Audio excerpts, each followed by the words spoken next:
कि इंतजार की घड़ी हो गई खत्म, क्योंकि अब हम सबको इंतजार नहीं करना है, अब काउंसलिंग करवाना है सर। क्योंकि काउंसलिंग डेट आ चुका है, अब काउंसलिंग नोटिस आ चुका है सर। अब कुछ ही घंटा में काउंसलिंग हो जाएगा शुरू। जैसे कि आप सभी देख रहे हैं, जो नोटिस आया, अभी जस्ट नोटिस आया है बिहार पॉलिटेक्निक की काउंसलिंग के लेकर के। 16 तारीख आज है, आज नोटिस आया है सर। और ये कुछ ही घंटा में चॉइस फिलिंग की नोटिस हो जाएगा शुरू, यानी चॉइस फिलिंग हो जाएगा शुरू, यानी काउंसलिंग हो जाएगा शुरू, क्योंकि अब नोटिस आ चुका है। अब मान ली ये रूप है कि सर अब काउंसलिंग करवाना है, क्योंकि अब इंतजार नहीं करना है। और मैंने आप सबको भी जस्ट बताया था, पिछले ही आपको दिनों से मैंने आप सबको एक आंदोलन करवाया था, डिजिटल आंदोलन सर। देखिए कितना भारी प्रभाव पड़ा है बोर्ड पे। इसलिए कहा जाता है सर हम लोग को इंतजार नहीं करना, हम लोग को भी कुछ अधिकार होता है करने का। और ये जो नोटिस आया बस अब कुछ ही घंटा में शुरू हो जाएगा। ऐसे है कि आपका 17 तारीख को इतवार पड़ रहा है, हो सकता है कि इतवार को काउंसलिंग शुरू नहीं कर पाएगा, लेकिन आपको सोमवार को सुबह से काउंसलिंग हो जाएगा शुरू। ऐसे तो हो जानी चाहिए काउंसलिंग शुरू, लेकिन ये कुछ ही घंटा में काउंसलिंग हो जाएगा शुरू। अब मेनली रूपेन ये है सर कि आपका अब काउंसलिंग कैसे करवाना है कि आपको कॉलेज मिलनी चाहिए, क्योंकि सर मेरा एक सपना है कि आप सबको कॉलेज पहुंचाना है। और मैं आपको बताता हूं, जिस तरह से मैं बताता हूं काउंसलिंग करवाने के लिए, आप उसी तरीके से काउंसलिंग करवाइए। पक्का के साथ कहता हूं सर, वादा के साथ कहता हूं कि आपको कॉलेज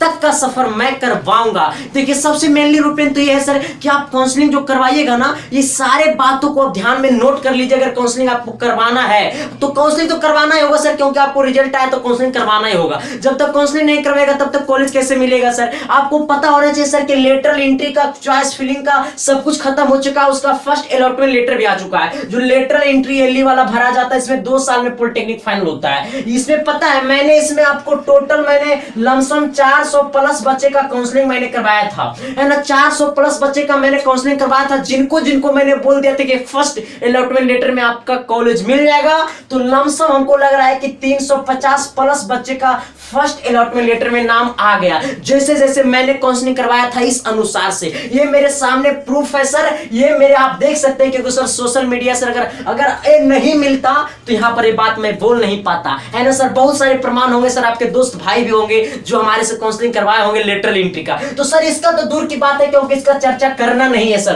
क्योंकि हमारे यहाँ अब मेन रूपेन तो बात ये है कि काउंसलिंग कैसे करवाना है सर। देखिए जहां भी आप काउंसलिंग करवाएगा, इससे कोई मतलब मुझे नहीं है, बस एक मेरा शौक है सर कि आप सब जो मेहनत किए हैं वो मेहनत एक सफल होनी चाहिए सर। आप जहां भी काउंसलिंग करवाइएगा बस 2 चीज को ध्यान में रखिएगा। आपका जो रैंक है, जैसे सपोर्टेड मानिए कि हमारे यहाँ 30,000 या 30,000 के अंदर है रैंक जिनका, उनको हमारे यहाँ गारंटी है कि इनको सरकारी कॉलेज मिल जाएगा, है ना। जो हमारे यहाँ 30,000 के अंदर वाले हैं उनको गारंटी के साथ कि सरकारी कॉलेज उनको मिल जाएगा। लेकिन मेन रूपेन ये बात है कि आप अगर हमारे यहाँ नहीं, आप कहीं भी काउंसलिंग कराइएगा तो कैसे काउंसलिंग करवाना ये पता करना। देखिए सबसे पहले जो कॉलेज चॉइसिंग करिएगा ना, पता है ना कॉलेज मिलता है तो कॉलेज नंबर पर मिलता है। जब कॉलेज चॉइसिंग करता है, कहता 8 नंबर वाला कॉलेज आपको मिला फर्स्ट अलॉटमेंट लेटर में, 8 नंबर वाला कॉलेज में आप क्या चॉइस की है। तो मेन तो डिपेंड करता है काउंसलिंग करवाने पे सर, क्योंकि 100% जो डिपेंड है वो आपको काउंसलिंग पर डिपेंड है। तो काउंसलिंग कैसे करवाने कि आपको कॉलेज मिल जाए। देखिए जहां भी आप काउंसलिंग करवाइएगा सर, तो देखिए जहां भी आप काउंसलिंग करवाएगा उसके बारे में पहले आप पूरे डिटेल जान लीजिएगा।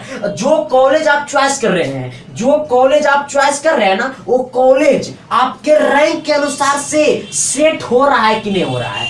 आपका रैंक है 50,000, आप पहले कॉलेज चॉइस कर रहे हैं पटना, क्या चल घटना हो तो पक्का सर घटना हो तो, जहां 50,000 पर मार हो पटना तो कहते चल घटना हो तो पक्का सर, वादा के साथ कहता हूं सर ऐसे नहीं करना। तो करना कैसे सर, देखिए आपका जब 50,000 रैंक है ना, तो आप दिमाग नहीं सोचना है, जहां काउंसलिंग करवाइएगा उससे पूछेगा सर कि पिछले साल 50,000 वालों को कौन सा कॉलेज मिला था, कौन सी कॉलेज का कट ऑफ कितना। पहले आप टोटल 44 सरकारी कॉलेज का कट ऑफ खोज लीजिएगा कि किस कॉलेज का कट ऑफ कितना है, उसी के अनुसार से आप काउंसलिंग करवाएगा और उसी के अनुसार से आप कॉलेज कट ऑफ मतलब चॉइस करेगा। 1 नंबर पे कौन सी कॉलेज चॉइस करेगा, 2 नंबर पे कौन सी कॉलेज चॉइस करेगा, क्योंकि सर आपको पता है 1 से आपको 15 या 10 के अंदर वाले नंबर तक कई कॉलेज मिलता है फर्स्ट अलॉटमेंट लेटर में। तो आपको डिपेंड करता है काउंसलिंग पर सर, है ना। इसलिए हमको काउंसलिंग एकदम बारीकी तरीके से करना है सर। जहां भी आप काउंसलिंग कराइएगा इस चीज को पहले जान लीजिएगा, अगर बाद में काउंसलिंग कराएगा सर, नहीं तो बहुत बड़ा चकमा खा जाओगे, जिससे आपको 1 साल समय मर सकता है सर। और पता है समय जो है ना,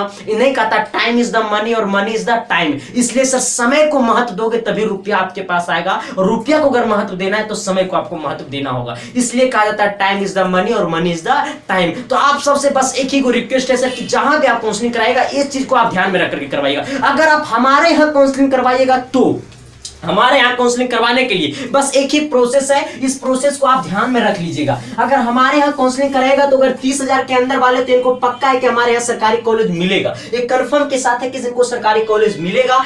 अब देखिए 30,000 के अंदर वाले को सरकारी कॉलेज मिलेगा। अब ये कैसे हमारे यहाँ काउंसलिंग करवाना, देखिए ये मेरा नंबर है व्हाट्सएप नंबर 7295 0473360, ये मेरे व्हाट्सएप नंबर है। ये मेरा कॉलर नंबर है 9060 944103, ये 41 है सर, है ना, 944103। अब देखिए ये 7295 0473360 ये मेरे व्हाट्सएप नंबर है। इस पर आप डॉक्यूमेंट भेजिएगा। आप डॉक्यूमेंट में आपका क्या क्या डॉक्यूमेंट लगेगा, तो अपना वो रैंक कार्ड भेज दीजिएगा। जो आप रैंक देखिए ना वही रैंक कार्ड सर के, क्योंकि रोल नंबर और रजिस्ट्रेशन जरूरी रहता है। तो आप रैंक कार्ड या एडमिट कार्ड भेज दीजिएगा ना, तो इसमें दोनों चीज लिखा हुआ रहता है। तो रैंक और एडमिट कार्ड आप चाहे तो मन दोनों भेज दीजिएगा इस पर, है ना, व्हाट्सएप नंबर पे। अब ये दोनों चीज पे आप भेज दीजिएगा। इसके बाद जब आपका काउंसलिंग पूरा हो जाएगा, काउंसलिंग आपको लिस्ट दे दूंगा, आपके पास कटअप चले जाएंगे काउंसलिंग का, आपके पास पूरा कार्ड भेज दूंगा, काउंसलिंग का पूरे चीज प्रोसेस सही हो जाएगा। आपके पास जब पीडीएफ भेज दूंगा काउंसलिंग का, और वो पीडीएफ जाकर के किसी भी फोटो स्टेट के दुकानदार से निकलवा लीजिएगा,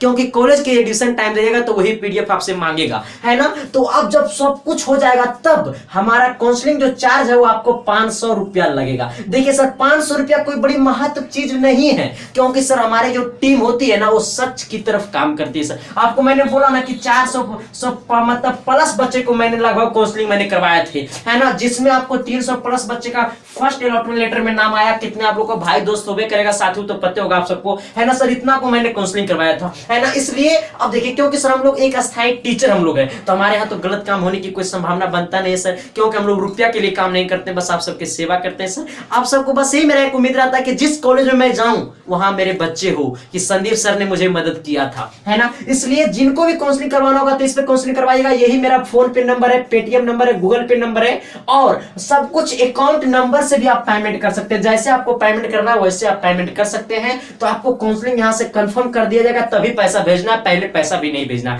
कॉल करने के लिए मेरा नंबर है 9060 वाला नंबर पे आप कॉल करिएगा। प्लीज इस पे कॉल मत करिएगा, इस पे कॉल करिएगा तो किसी तरह का हो सकता है बकझक बातें भी हो जाए, क्योंकि सर वो मेरे पास नंबर नहीं रहता है, मेरा स्टाफ के पास नंबर रहता है, जो मतलब मेरे पास नंबर ही नहीं रहता है सर, ये मेरे पास नंबर रहता है। इससे आप कॉल करिएगा तो रिसीव होगा, हम ही उठाएंगे कॉल। ये भी नंबर मेरे पास ही रहता है, लेकिन इस पर कॉल थोड़ी सी प्लीज नहीं के बराबर ही करिएगा तो अच्छा होगा, है ना। तो जिनको भी काउंसलिंग करवाना होगा वो करवा सकते हैं सर। इसलिए समय को अगर बचानी है, 1 साल अगर देखना है तो 500 रुपया को छोड़ना होगा सर। और ये गारंटी के साथ रखिएगा, पता है जन तन काउंसलिंग करेगा तो प्राइवेटो कॉलेज मिल जाएगा। हाँ, और जब प्राइवेट मिलेगा तो अपग्रेड कराने के लिए जाइएगा तो इतना पैसा मांगेगा, है इतना भर बोरा पैसा मांगेगा। भर बोरा हमरा के लिए भर बोरा 5,000 होता है सर, है ना। अगर हम लोग गरीब है तो हम लोग के भर बोरा 5,000 ना होगा, लाख रुपए थोड़ा ना होगा हम लोग के लिए, क्योंकि हम लोग के लिए 5,000 बहुत बड़ा रुपया होता है। इसलिए पता अपग्रेड कराने के लिए जाइएगा ना प्राइवेट कॉलेज तो 5,000 लेगा। इसलिए सर सब कुछ से बचना होगा, तब ये 500 रुपया देना पड़ेगा सर, क्योंकि इतना मदद तो नहीं कर सकते सर। कितने लोग पता है लेटरल एंट्री में कितने ITI का कितने लोग को बच्चा लोग को काउंसलिंग की है ना, तो एगो दूगो बच्चा तो हम लोग को पैसे नहीं दिया है, सब कुछ करवा लिया, पैसे नहीं दिया। हम सोचे चलो लो एक आध दो फिर वो रहेगा। अब कॉल करता सर 200 रुपया भेज दे, कहते हैं भेज दो क्या करोगे, है ना सर। इसलिए सारी चीज को देखते हुए आप काउंसलिंग करवा सकते हैं सर हमारे यहाँ भी। तो आप जहां भी करवाइए, अगर हमारे तरफ से किसी भी हेल्प की सुविधा हो तो मैं कर सकता हूं सर। तो बेचांस आप सबको देर नहीं अंधेर नहीं, आप सबसे रूबरू होता रहूंगा सर आपकी अपनी YouTube channel SK science classes पे। अगर आप नए हो तो थोड़ी सी चैनल को सब्सक्राइब भी कर दोगे तो हमारे साथ रूबरू होते रहोगे। फिर मिलते हैं नेक्स्ट क्लास में, तब तक के लिए bye sir, thank you, love you.